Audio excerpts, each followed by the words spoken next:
usap po sa tradisyon niyo po sa mga kuya po. Pwede po ba namin kayo ma-interview? Pwede rin.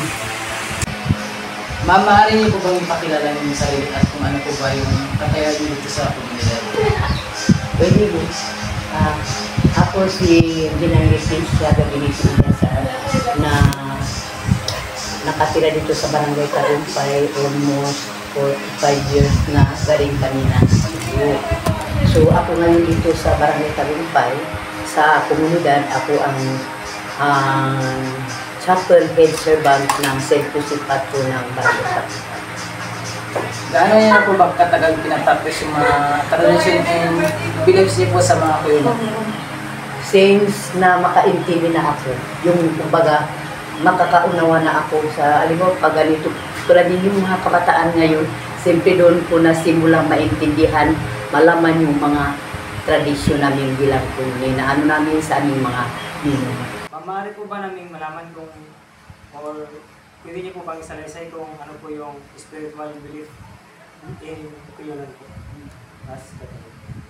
Okay, sa spiritual namin belief, sa aming mga kuyunin, una-una, kami po ay sumusunod sa 10 utos ng Diyos na kung saan yan ay napakahalaga sa ating buhay at ang pagsunod natin sa 7 sacraments, 7 sakramento na tinatanggap natin bilang mga Katoliko at siyempre sa pagtanggap natin ng 7 sacraments na yan ay unang-unang sacraments ang nag-o-open sa ating buhay, nag-o-open para tayo ay maging anak ng Diyos o kapatid ni Kristo ay ang pagbibinyag, which is napakahalaga ng tayo ay mabinyagan sa pangalan ni Kristo. Maaari rin po ba namin malaman kung ano po yung inyong mga ritual, ceremonies, or tradition in Kuyunan po? Okay.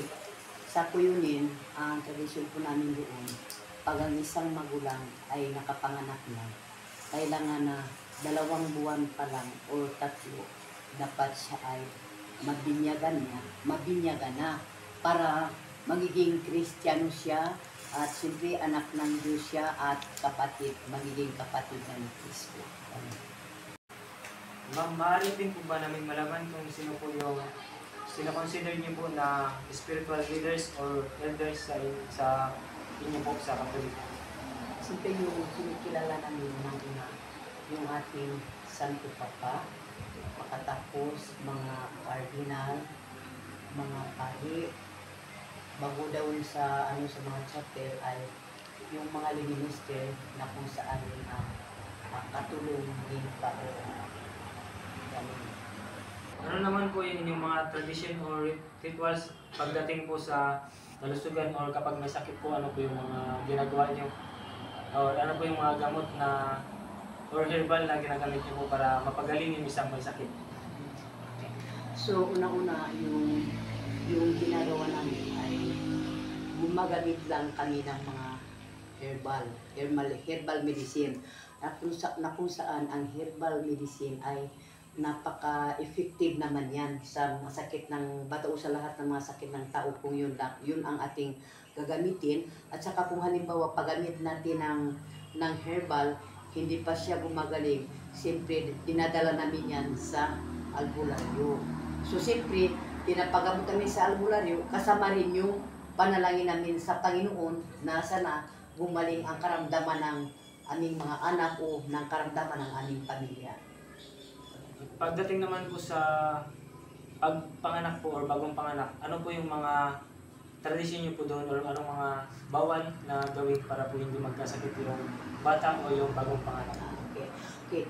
Unang-una yan ay dapat ang nanay na nanganak ay inaalagaan ng husto. Yan ay inalagaan ng husto ng kanyang asawa. Nang una sa pagkain, kailangan ay palaging busog ang nanay at saka kailangan ay mayroong gulay na kung saan ang sabaw ng gulay, yan ang nagdadagdag ng gatas ng ina. Na kung saan ang gatas ng ina ay napakaganda yan na gamitin sa mga bata kasi yan ay yan ang ginagamit sa mga bata na kung saan ay wala tayong problemang mga nanay kung tayo ay nagpapalili sa mga bata. At saka kung halimbawa yung bata ay may sakit, hindi gaanong problema kasi paliliin mo lang, nakahiga ka, paliliin mo lang, which is kung yung ginagamit mo ay sa bottle feeding, mahirap pa yan. Minsan pag paliliin mo yung bata, minsan nagdadagdag pa yung karamdaman mo. Kaya maganda yung sa breastfeeding mo kung ginagawa. Ano po yung mga bawal gawin kapag yung bata po ay bagong labas pa lang po? Kung ang bata ay bagong labas, dapat yung bata ay yan siyempre nakabalot siya ng maganda. Pagkatapos yan ay nakasombrero para hindi siya anuhin ng hangin ang kanyang tainga. Tapos ang kanyang pusod, ang tawag diyan, pusod ay kailangan nakatalian para hindi mapasok ng hangin. Kasi pag yan ay napasok ng hangin, yan ay palaging magkakaroon ng kabag ang isang bata. Kaya yun ang pinaka-purpose ng tinatali para safety ang bata sa hangin, hindi siya kakabagan. Kapag mayroon naman pong patay, ano po yung mga rituals na ginagawa niyo po or anong mga bawal po na gawin kapag may patay? Yung namin noon, kung may mga patay na ganyan, bawal kaming magwalis sa tahanan. Bawal kaming magwalis sa tahanan. Bawal kaming maligo ang pamilya. Yun ang bawal magwalis, bawal maligo, at saka dapat hindi masaya ang pamilya. Hindi masaya, talagang inaano niya yung pagkamatay, talagang inaano nila ng gusto, malungkot sila. Hindi tulad ngayon na kung halimbawa mayroong mga ganyan, alos yung mga pamilya niya nakakahalakhak pa, pero noon hindi yan talagang ang mga pamilya pag may namatay sa pamilya nila. Ganun. Ano naman po yung mga rituals na ginagawa nila o gabi-gabi po ba may nagdarasal? O ganun din. Gabi-gabi may nagdarasal. Gabi-gabi may nagdarasal. Bago sa pangatlong gabi, yun ang tinatawag na katapusan ulaw. So, yun ang time na pag-prepare ng mga tao ng merienda para sa mga taong nagalamay doon, which is halos gabi-gabi ay mayroong pamirienda sa mga tao. Pero noon yung walang problema, sa pangatlo lang. Ano daw po kayo mga spiritual belief?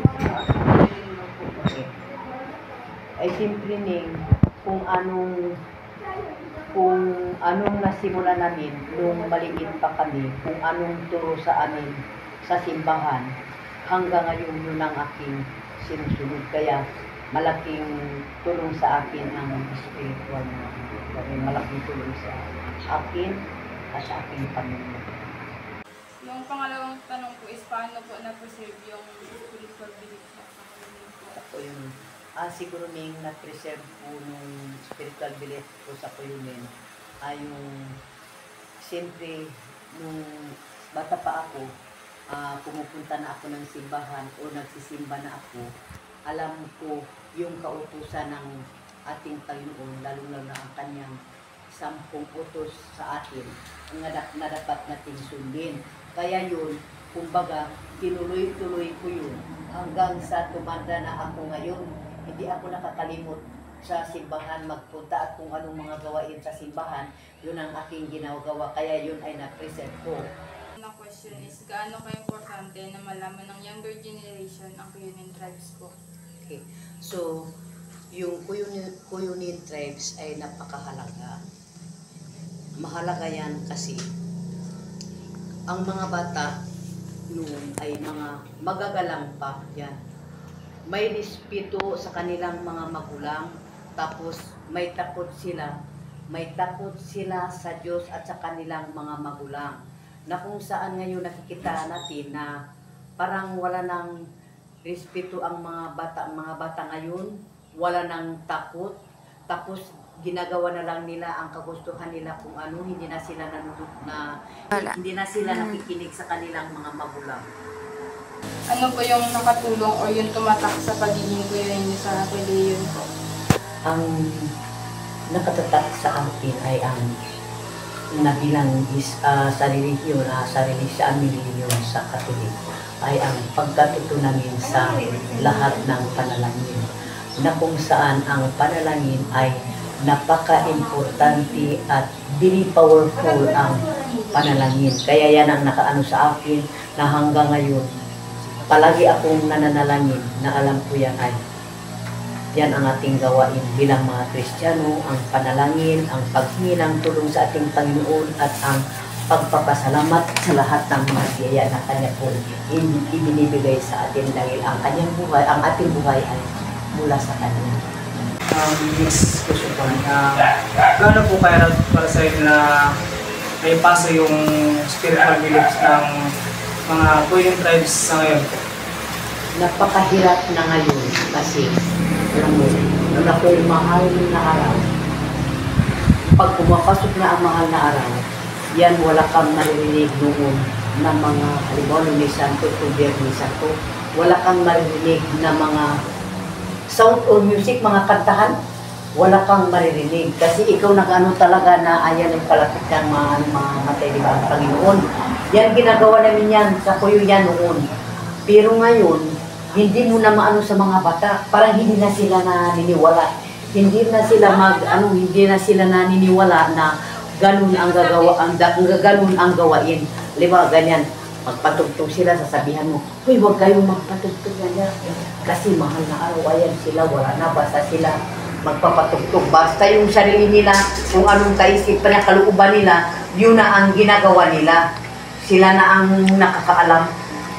Tapos sa pagsimba naman, lahat yan kami noon, lahat kami yan nagsisimba, mga kabataan, lahat kami nagsisimba, nagaprosesyon, nagadala kami ng mga kandila, halimbawa nagadala ng kandila, tapos kami, tahimik kami nagaprosesyon, ang kada nagaprosesyon, di ba kung mga alas 6 na, masaya kami, pero ngayon, parang tahimik kami kasi malungkot na kaano kami, pero ngayon, halos yung nagaprosesyon, nagtarawanan pa, parang wala na silang mga galangba, wala na mga respeto, yung inaano nila doon sa simbahan, magprosesyon, parang na lang na wala rin sa loob nila.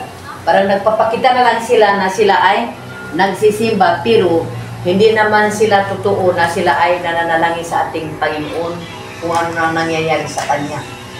Gaano po nakakapekto yung modernization ngayon sa traditional at belief ng Korean tribe?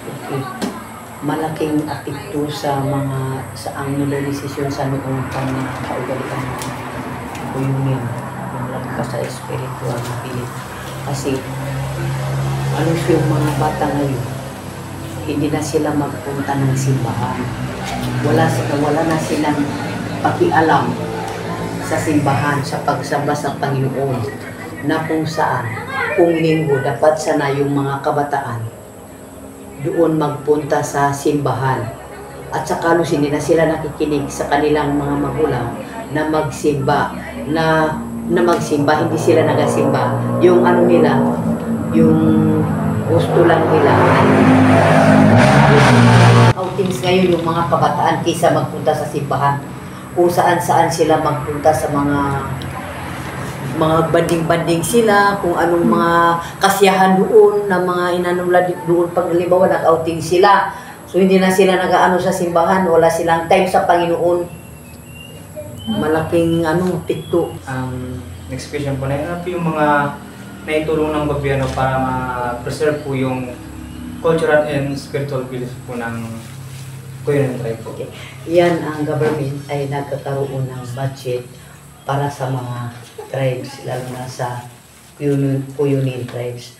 Mayroon silang nakatalagang budget dyan, tapos may buwan sila na nagkakaroon ng activities ang mga Kuyunin tribe. So, sa mga gawain nila, nagkakaroon minsan punta sila doon ng puerto.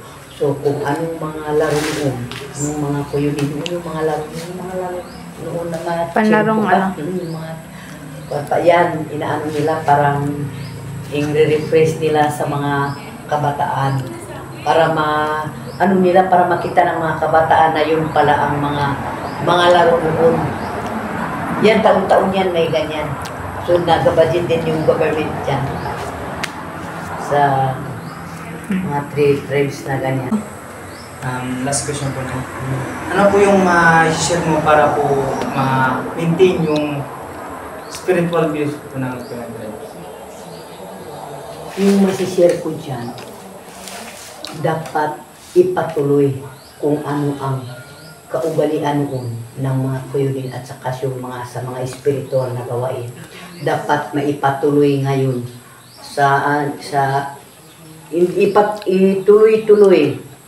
ituloy yan kasi yan ay pakinabang din ng mga kabataan, lalo na sa mga generation ngayon, na kung susundin lang nila yung mga gawain na ganun, ay balik din sa kanila. Maganda rin pala sa, kumbaga, impact, maganda rin para sa mga kabataan. Maraming salamat po sa inyong cooperation. Yun lang po aming mga tanong and maraming salamat po. Okay, salamat din sa inyo at pasalamatan din ninyo yung kung anong nakasagot ko sa inyo, kung anong pinanong nyo sa akin, kasi yun lang ang abot ng aking kaya. Maraming salamat din sa inyo at sa akin dito. Thank you po. Salamat po.